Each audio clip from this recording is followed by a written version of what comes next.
ನಮ್ಮ ಆತ್ಮೀಯ ಸ್ನೇಹಿತರಾದಂಥ ಚೇತನ್ ಅವರ ಬಹು ವರ್ಷಗಳ ಕನಸು ಕಿಂಗ್ಸ್ ಆ್ಯಂಡ್ ಕಾಲ್ಸ್ ಇದೊಂದು ಶೋರೂಮ್ನ ಮಾಡಬೇಕು ಅಂತ ನನಗೆ ಒಂದು ವರ್ಷದಿಂದನೇ ಡಿಸ್ಕಷನ್ ಮಾಡಿದೆ. ಸರ್ ಈ ಥರ ಒಂದು ಪ್ರಮೋಟ್ ಮಾಡಬೇಕು, ಅದನ್ನು ಏನೋ ಅಂದ್ಕೊಂಡಿದ್ದೀನಿ, ಮಾಡೋಣ ಅಂತಿದ್ದೀನಿ, ಜಾಗ ನೋಡ್ತಾ ಇದ್ದೀನಿ ಅಂತ. ಬಟ್ ಒಬ್ಬ ಮನುಷ್ಯ ಒಂದು ಹಂತದಿಂದ ಇನ್ನೊಂದು ಹಂತಕ್ಕೆ ಬೆಳೆಯೋದು ಅಂತ ಇದ್ದೇನೆ. ಅದೊಂದು ಒಂದು ಮಾತು ಹೇಳ್ತೀನಿ, ಚೇತನ್ ಅವರು ಕನ್ನಡ ಇಂಡಸ್ಟ್ರಿ ಒಬ್ಬ ಪ್ರೈಡ್ ಕಾಸ್ಟ್ಯೂಮ್ ಮಾಡೋರು. ಯಾಕಂದರೆ ಅವರೊಂದು ದೊಡ್ಡ ಹೆಮ್ಮೆ.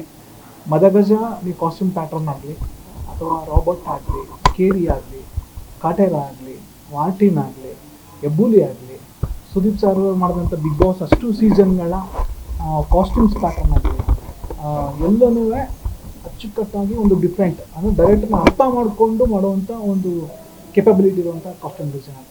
ಅಂದರೆ ಕಲರ್ ಪ್ಯಾಲೆಟ್ ಅಂತ ಏನು ಅಂತ ಹೇಳಿದ್ರೆ ನಮ್ಗೆ ಇನ್ನೂ ಅದ್ರ ಬಗ್ಗೆ ಎಜುಕೇಷನ್ಸ್ ಇರಲಿಲ್ಲ. ನಾವು ಮದಗಜ ಮಾಡ್ಬೇಕಾದ್ರೆ ಅವರು ಎಷ್ಟು ಅವರು ಕಲರ್ ಪ್ಯಾಲೆಟ್ ಬಗ್ಗೆ ಮಾತಾಡ್ತಾ ಇದ್ದಾರೆ ಅಂದರೆ ತುಂಬ ಚೆನ್ನಾಗಿ ಹೇಳ್ತಾ ಇದ್ದಾರೆ ಆ ಪ್ಯಾಲೆಟ್ ಇದ್ರ ಬಗ್ಗೆ. ಪ್ರತಿಯೊಂದು ಕ್ಯಾರೆಕ್ಟರ್ ಹಿಂಗೆ ಮಾಡೋಣ ಅಂತಂದರೆ DOPಗೆ ವೆರಿ ಫ್ರೆಂಡ್ಲಿ. ಮೇಜರಾಗಿ ಡೈರೆಕ್ಟರ್ ಡ್ರೀಮ್ ಆಗಿದೆ ಕಾಸ್ಟ್ಯೂಮ್ಸು. DOPಗೆ ಆ ಲೈಟಿಂಗ್ ತಕ್ಕನಾಗಿ ಅವರು ಬ್ಯಾಕ್ಡ್ರಾಪ್ ತಕ್ಕನಾಗಿ ಒಂದು ಕಾಸ್ಟ್ಯೂಮ್ ಮಾಡಬೇಕಾಗುತ್ತೆ. ಅಷ್ಟು ಅಚ್ಚುಕಟ್ಟಾದಂಥ ಕೆಲಸಗಾರರು ಇವತ್ತು ಧ್ರುವ ಸರ್ಜಾ ಸರ್ ಆಗಲಿ, AP ಎಪ್ಸನರ್ ಆಗಲಿ, ನಾವಾಗಲಿ, ತರುಣ್ ಸುಧೀರ್ ಅವರಾಗಲಿ ಎಲ್ರಿಗೂ ಸರ್ವಿಸ್ ಕೊಟ್ಟಿದ್ದಾರೆ. ಇವತ್ತು ಅವರು ಮತ್ತೊಂದು ಹೊಸ ಒಂದು ಡ್ರೀಮ್ ಸ್ಟಾರ್ಟ್ ಆಗಿದೆ. ಈ ಒಂದು ಶೋರೂಮ್ 10 ಆಗಲಿ, 100 ಆಗಲಿ, 1000 ಆಗಲಿ, ಭಾರತ ಆಗಲಿ ಅಂತ ಚೆನ್ನಾಗಿ ಅದು ಮೊಳಗಲಿ, ಯಶಸ್ವಿ ಆಗಲಿ ಅಂತ ಕೇಳ್ಕೊತೀನಿ. Thank you.